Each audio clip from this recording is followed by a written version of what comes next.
La première question qui vient à l'esprit, c'est comment peut-on être turc aujourd'hui, un peu à la manière de comment peut-on être persan? Pour répondre précisément à la question comment peut-on être turc aujourd'hui, je crois que c'est pas vraiment à moi qu'il faut le demander, il faudra le demander plutôt à des Turcs qui sont soit en Turquie, soit émigrés en Europe occidentale. Parce que je pense que ce que j'ai cherché à atteindre avec mon livre, c'était une espèce de sens de ce que ça pouvait signifier pour moi qui ne le sais absolument pas et qui ne suis absolument pas dans leur position, euh, la vie de toutes ces personnes qui sont à la fois exilées de leur pays et qui ont, qui ont une sorte de nostalgie de leur pays ou qui sont dans nos pays, les pays occidentaux, pour des raisons économiques.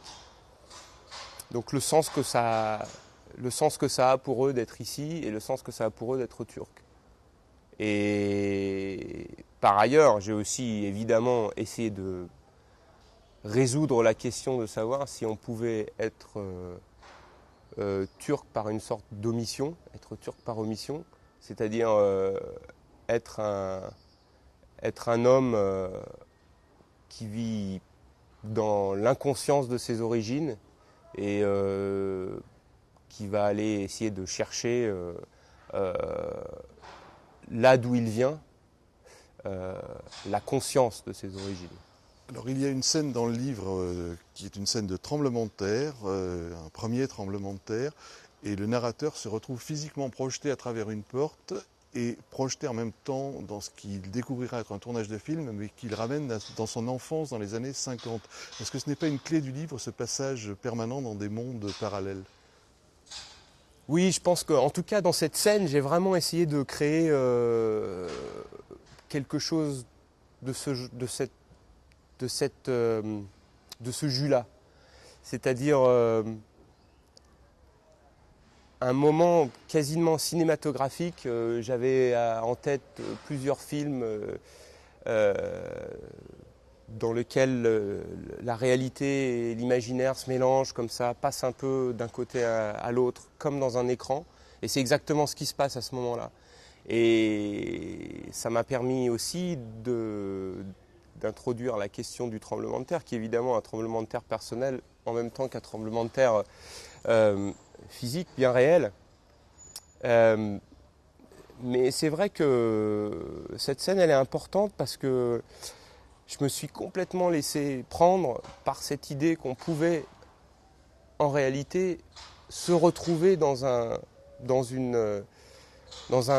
univers parallèle qui est un univers de l'imagination et en même temps un univers qui nous correspond complètement puisqu'on a besoin de finir dans cet endroit.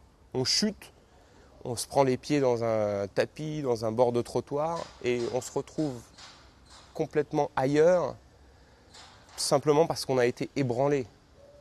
Je pense que le personnage de mon livre est un personnage qui est totalement ouvert à la possibilité d'être ébranlé. En fait, c'est ce qu'il cherche. Alors, il y a un autre aspect dans ce livre qui est le souci de la langue ou des langues à travers la traduction. Et vous écrivez notamment qu'une langue doit être aussi agréable à l'œil. Oui, oui, je le crois vraiment. En fait, toute la question de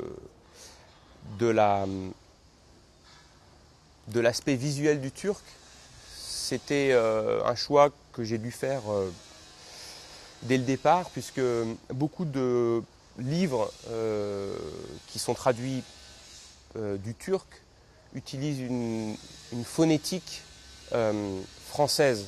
C'est-à-dire que le SCD est transformé en CH, CH, même le E de gorge, qui est quelque chose de manière purement vocale, quelque chose qui est très difficile à comprendre pour quelqu'un, pour un Français. Ce E de gorge, c'est un I sans point. Bref, il y a tout un univers de lettres là qui à mon avis, est important à garder Et tout simplement, quand on est dans une ville comme Istanbul, qui est donc le théâtre de tout ce qui se passe dans ce livre, on voit toutes ces lettres.